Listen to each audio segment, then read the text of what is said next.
Finally, he grunts again and pulls up the cuff on my right arm. I stiffen. His gloved fingers run over each thread tattooed around my wrist like tiny bracelets. 1, 2, 3. He numbers the circles slowly, 14 in a row inked into my skin with the juice of the black mug plant. I almost feel like I should clap for him. Good job, I mouth. You know how to count. The merchant's face twists into a snarl. He gives me a vicious pinch below my elbow and pushes my sleeve higher up my arm onto my shoulder. I shiver and, narrowing my eyes, start to pull away, but Bria leans into me. You hold yourself together, she sputters close to my ear.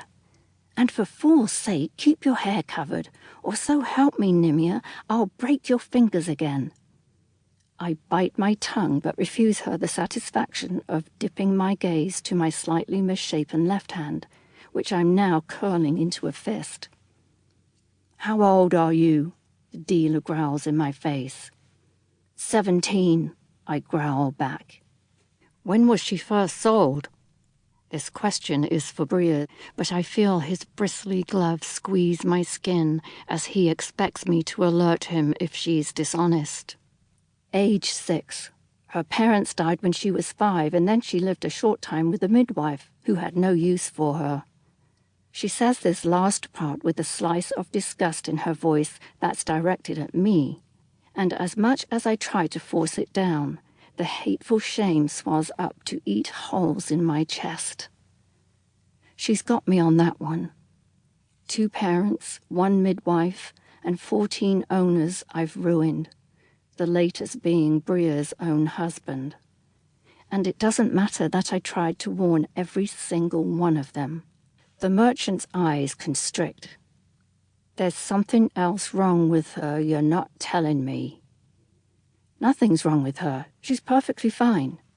Just give me 3 drafts and she's yours. 3 drafts, I murmur. How generous. Either she doesn't hear or chooses to ignore me as the merchant rubs his huge double jowls and considers the offer. Although I can already sense he'll take it, 3 is cheap. Beyond cheap, it's pathetic. I consider feeling insulted. The minstrel limps by, practically giddy as he continues his fabulously bad recount of the monster and the sea.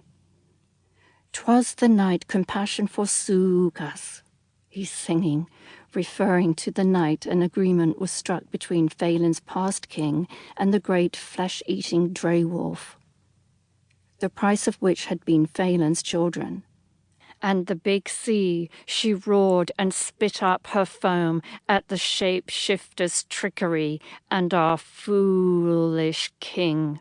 I swallow and feel my amusement over how much he's enjoying himself catch in my throat at what I know comes next.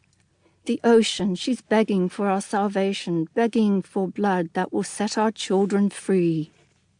And for that moment, I swear I can feel the sea waves calling, begging my blood to set us all free. Except just as with the dray wolf, my blood comes at a price. Blast the crippled croaker. Would someone put him out of his misery?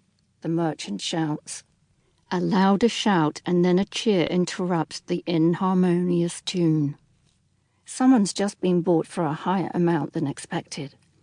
The merchant looks at the stage behind us and smiles. Then, without glancing at me, he says, "Done," and fishes into his hip bag to drop 3 drafts into Bria's open palm. Congratulations, Nim. You're officially the cheapest slave sold in Faelen history. Bria hands the reins of my collar to the merchant and turns from him, but not so quickly as to confirm his suspicion that there's something else amiss with me. Just before she leaves, she leans into me again, and her black hair brushes against my cheek. "Pity you weren't born a boy," she whispers. "They would have just killed you outright, saved us all from what you are." And then she's gone. And I won't even pretend I'm sorry. The merchant yanks my leather straps like he's bridling a goat.